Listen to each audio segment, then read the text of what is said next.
सुप्रभात प्यारे बच्चों। आशा करते हैं कि आप सब अच्छे होंगे, स्वस्थ होंगे, मस्त होंगे। बच्चों, आज हम लोग सुदामा चरित नामक पाठ का अध्ययन करेंगे, जिसके लेखक नरोत्तम दास जी हैं। यह रचना काव्य विधा पर आधारित है, जो कि सवैया छंद में लिखी गई है। नरोत्तम दास ने सुदामा की गरीबी का वर्णन करते हुए इस पद में कहा है, वर्णन किया है। इसमें नरोत्तम दास जी का जन्म 1550 ईस्वी में बाड़ी गांव सीतापुर उत्तर प्रदेश में हुआ था। इनकी रचनाएं सुदामा चरित, ध्रुव चरित, विचारमाला। सुदामा चरित जो कि भगवान श्री कृष्ण के और उनके मित्र सुदामा के जीवन पर वर्णित की गई है। इनकी भाषा ब्रज भाषा है। ये भक्त काल के कवि थे। भक्ति काल की कृष्ण भक्ति शाखा के कवि थे। इनकी मृत्यु 1605 ईस्वी में हुई थी। नरोत्तम दास जी इस पद के माध्यम से कहते हैं कि शीस पगान झगातन में प्रभु जाने को आही बसे के ही ग्रामा। धोती फटी सी लटी दुपटी अरु पाई उपानह को नहीं सामा। द्वार खरोद जु दुर्बल एक रहो चकिसो वसुधा अभिरामा। पूछत दीन दयाल को धाम बतावत आपनो नाम सुदामा। नरोत्तम दास जी इस पद के माध्यम से भगवान श्री कृष्ण के बचपन के मित्र सुदामा अपनी पत्नी के आग्रह पर कुछ आर्थिक सहायता पाने की आशा हेतु उनकी नगरी द्वारिका पैदल जा पहुंचते हैं। वे उनके महल के सम्मुख पहुंचते हैं और द्वारपाल से अंदर जाने का आग्रह करते हैं, लेकिन द्वारपाल अंदर जाने से मना कर देता है। फिर वो द्वारपाल से कहते हैं कि जाओ अपने कृपानिधान अपने राजा से कह दो कि आपका मित्र सुदामा आया है।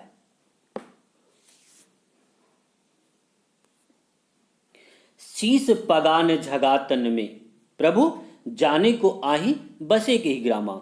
प्रभु शीस पगान झगातन पे, हे प्रभु। वो जो ब्राह्मण इस पर द्वारपाल भगवान श्री कृष्ण से जाकर बताता है कि हे प्रभु, बाहर महल के द्वार पर एक गरीब ब्राह्मण व्यक्ति खड़ा हुआ है। शीस पगान झगातन पे, ना तो उसके सिर पर पगड़ी है झगातन और ना ही तन पर कोई कपड़ा या कुर्ता है। जाने को आही बसे के ही ग्रामा, पता नहीं वह किस गांव से चलकर यहां तक आया है।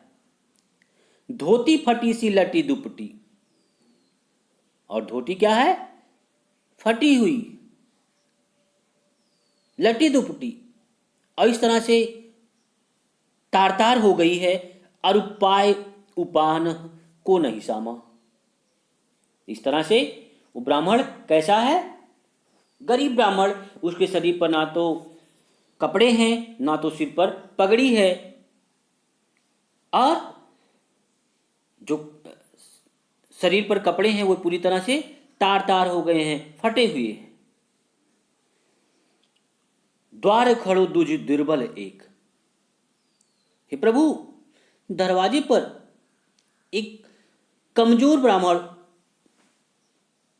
खड़ा है, जो रहो चक्षुषो वसुधा अभिरामा, जो आश्चर्यचकित होकर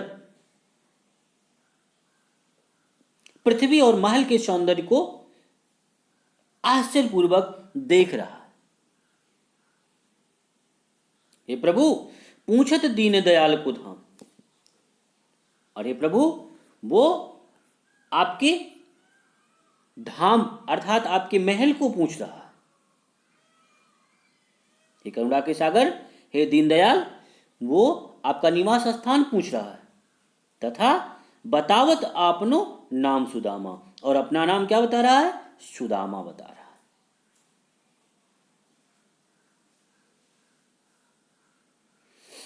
आगे अगले पद में नरोत्तम दास जी ने सुदामा की अत्यंत दयनीय दशा का वर्णन किया है और कहते हैं, ऐसे बेहाल बिवाइन सो पग कंटक जाल लगे पुनि जोए, हाय महादुख पायो सखा तुम आए इते न किते दिन खोए।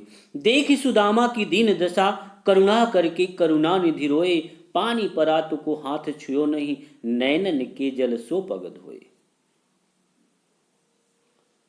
इस पद में नरोत्तम दास जी ने बताया है कि जैसे ही द्वारपाल भगवान श्री कृष्ण को बताया कि द्वार पर उनके बचपन के सखा अर्थात मित्र सुदामा खड़े हैं, तैसे ही भगवान श्री कृष्ण करुणानिधान दया के सागर दौड़े हुए उनके पास आते हैं और उन्हें आदर सहित अंदर ले जाते हैं।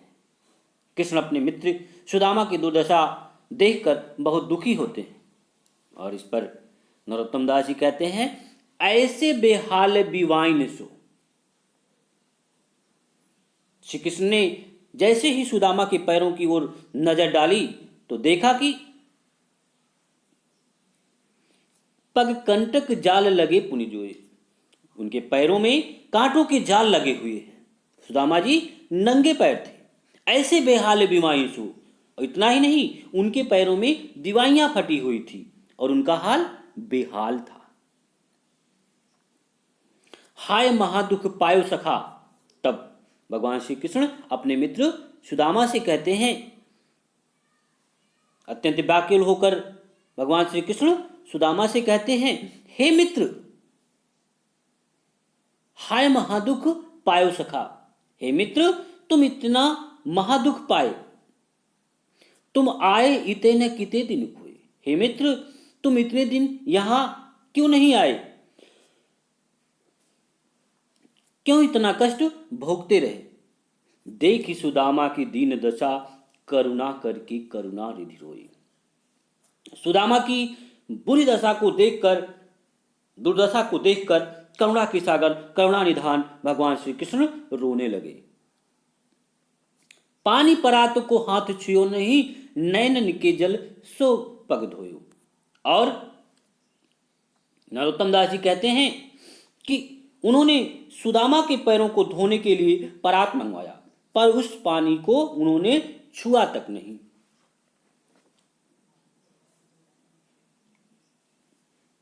नैनन के जल सो पग धोए।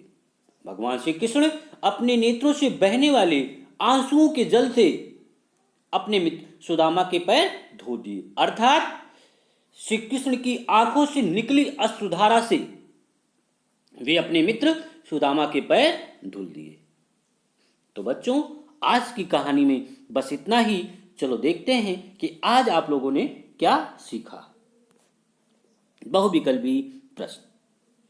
आपका पहला प्रश्न है, सुदामा चरित नामक काव्य पाठ की रचना निम्नलिखित में से किसके द्वारा की गई है? आपके विकल्प हैं का पुरुषोत्तम दास, खा नरोत्तम दास, गा कबीर दास, घा सूरदास।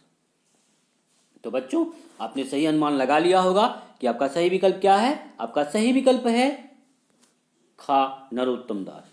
आपका अगला प्रश्न है, प्रभु जाने को आही कविता की प्रथम पंक्ति में प्रभु के माध्यम से किसे संबोधित किया गया है? आपके विकल्प हैं का इंद्र को, खा राम को, गा विष्णु को, घा श्री कृष्ण को। तो बच्चों, आपने सही अनुमान लगा लिया होगा कि आपका सही विकल्प क्या है। आपका सही विकल्प है घा श्री कृष्ण को। आपका अगला प्रश्न है, सुदामा ने द्वारका पहुंचकर निम्नलिखित में से किसका धाम पूछा था? आपके विकल्प हैं का यशोदा का, खा नंद का, गा श्याम का, घा कंस का। तो बच्चों आपने सही अनुमान लगा लिया होगा कि आपका सही विकल्प क्या है। आपका सही विकल्प है गा श्याम का। आपका अगला प्रश्न है, निम्नलिखित में से किसके कारण सुदामा बेहाल हो रहे थे। आपके विकल्प हैं का चर्म रोग के कारण, खा बीमारियों के कारण, गा क्षय रोग के कारण, घा अस्थि रोग के कारण। तो बच्चों आपने सही अनुमान लगा लिया होगा। आपका सही विकल्प है खा बीमारियों के कारण। आपका अगला प्रश्न है, सुदामा के मित्र कौन थे। आपके विकल्प हैं द्वारिकाधीश श्री कृष्ण को, खा अयोध्या नरेश राम को, गा मथुरा नरेश कंस को, घा इनमें से कोई नहीं। तो बच्चों आपने सही अनुमान लगा लिया होगा कि आपका सही विकल्प क्या है। आपका सही विकल्प है का। सुदामा के मित्र कौन थे, द्वारकाधीश श्री कृष्ण। आपका अगला प्रश्न है, किसके कहने पर सुदामा द्वारिका गए थे। आपके विकल्प हैं का मित्र के कहने पर, खा पिता के कहने पर, गा माता के कहने पर, घा अपनी पत्नी के कहने पर। तो बच्चों आपने सही अनुमान लगा लिया होगा कि आपका सही विकल्प क्या है। आपका सही विकल्प है सुदामा जी अपनी पत्नी के कहने पर द्वारिका गए थे। प्रश्न अभ्यास, निम्नलिखित प्रश्नों के उत्तर दीजिए। आपका पहला प्रश्न है, द्वारपाल ने सुदामा के आगमन की सूचना किसको तथा क्यों दी। आपका दूसरा प्रश्न है, सुदामा की दुर्दशा देखकर श्री कृष्ण की क्या स्थिति हुई, लिखिए। धन्यवाद बच्चों, अगले वीडियो में हम आपसे पुनः मिलते हैं।